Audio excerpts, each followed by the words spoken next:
कम से कम हमरा के बताओ लोग ई सवाल के जवाब एक वर्ष के अंदर सीमा के भीतर सीमा 3 प्रकार होने ठीक है लोग के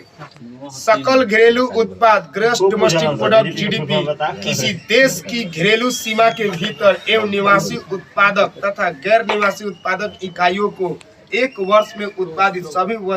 वस्तु एवं सेवाओं का अंतिम मूल्य यानी फाइनल मौद्रिक मूल्य के ही सकल घरेलू उत्पाद कहा जाले। दूसरे शब्द में सुन बिटू जो शॉर्ट नेम एक लेखा वर्ष में एक देश की घरेलू सीमा में सभी उद्यमियों चाहे वो निवासी हो या अनिवासी हो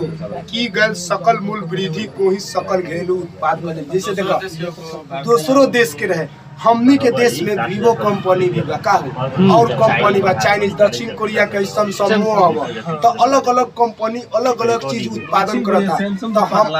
हमरे सीमा के अंदर जौन चीज वस्तु के उत्पादन करता या सीमा के अंदर करता भारत के सीमा के अंदर समुद्री सीमा हो गई या स्थलीय सीमा ओकरा अंदर उत्पादन कैलक एक लेखा वर्ष के दौरान वस्तु एवं सेवाओं का अंतिम मौद्रिक मूल्य को ही जीडीपी कहल जाले। आ ये सब एग्जाम में रहबो याद रखो एकरा के जीडीपी कहल जाले।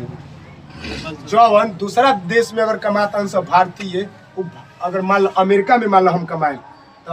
हमर पैसा अमेरिका के जीडीपी में जोड़ाई कि भारत के जीडीपी में जोड़ाई भारत अमेरिका के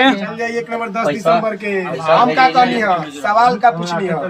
हम जो पैसा बिटू अमेरिका में कमाए तो हमार पैसा अमेरिका के जीडीपी में जोड़ाई कि भारत के जीडीपी में अमेरिका के जीडीपी यानी अमेरिका के भारत के आ जाए जीएनपी सही है। वही से सूत्र कहले जीएनपी बराबर GDP plus x minus Y का बिटू भाई यानी हमर जोन भारतीय व्यक्ति बिटू जोन विदेश में कमा रहा है ना उसका पैसा जोड़ लीजिए है ना और जोन हमारा देश में जोन विदेशी कमा रहा है उसका घटा दीजिए। समझ में आ गया। जैसे मान लो बिटू हमारा देश में 400 करोड़ रुपया पूरा पैसा लो कितना लो बिटू 400 करोड़ के उत्पादन भल टोटल हम गनी विदेश में कमा ले 200 करोड़ कितना कमा ले 600 करोड़ हो गए आ जोन भारत में हमने के कमाल बांसु विदेशी बांसु बिटू में मान ले 150 करोड़ तो 600 में 150 घटा ले बिटू कितना गल 450 करोड़ तो पैसा समझ में लो। अच्छा